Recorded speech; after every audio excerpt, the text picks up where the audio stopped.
today to talk about my icebreaker.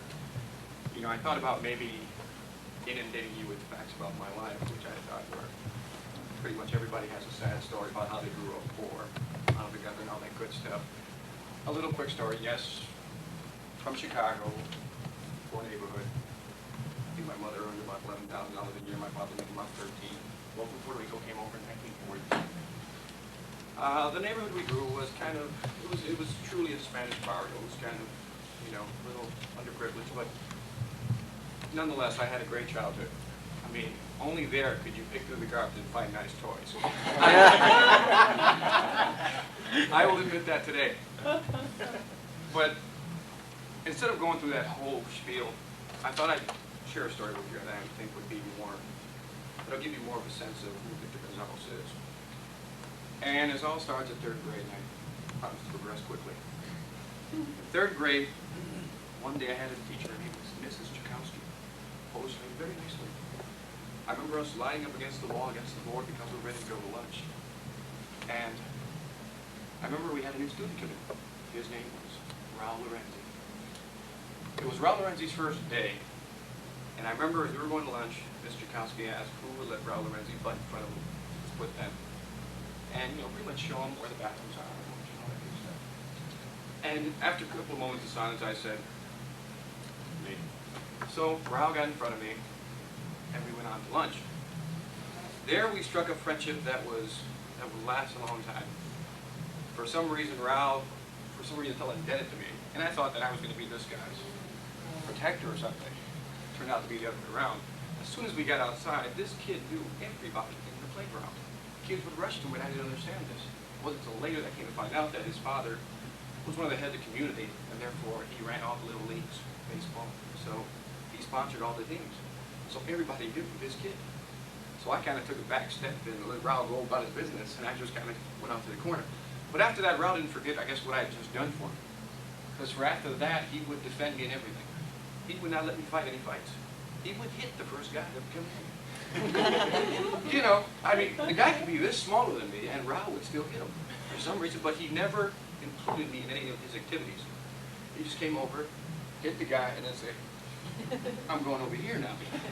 You know, but that was the friendship, and we'd always talk. And Raul epitomized and embodied everything I wanted to be. He had all the little girls running after him. You know, he was the captain of every team. You know, I mean, he just had everything. And I remember I cursed my mother and father for not calling me Raul. And I thought Raul Gonzalez would have been a good name. And I remember I hated that. After that, we went on to high school. There, I remember I met the girl, that first love that everybody has. Her name was Angelina Santiago. And as fate would have it, guess who got her? Raul. He got her. So, but you know, that didn't wreck our friendship. We just kind of went on with our friendship, and the same thing was there. Raul would always be there to hit everybody that just got in the way.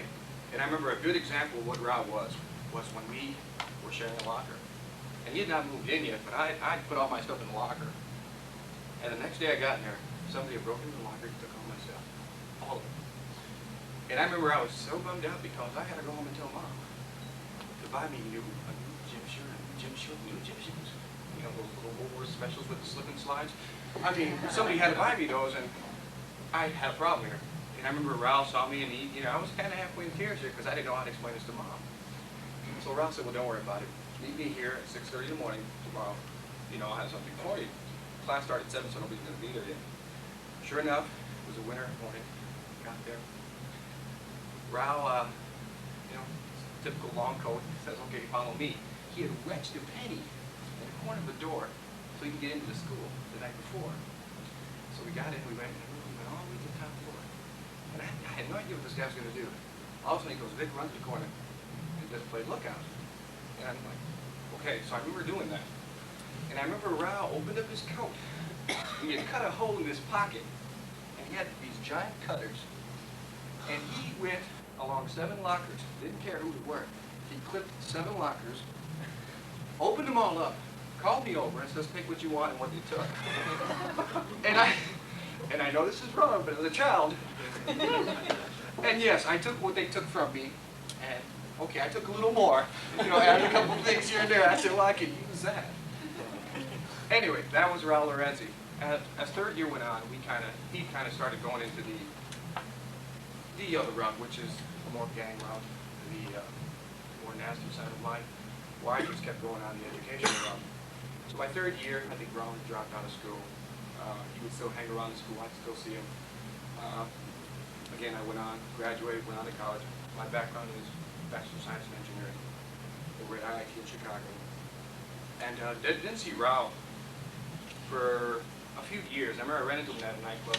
You know, he had a little too much to drink, so he had a little slurs in speech, so I really didn't get a chance to talk to him. This past Friday, when I came back from Chicago, Rao Lorenzi was laid to rest. And not to end this on a mawkish note, it was sad because he had been experimenting with illegal narcotic called Chicomite. And the sad thing about it is that here's something that you look at. I'm sure when we were young, we always looked at somebody and said, God, I wish I could be him. You know, he seems to have everything. And yet, when you look at the different paths that people take, it's ironic to think that that could have been you if you had chosen to do what he did.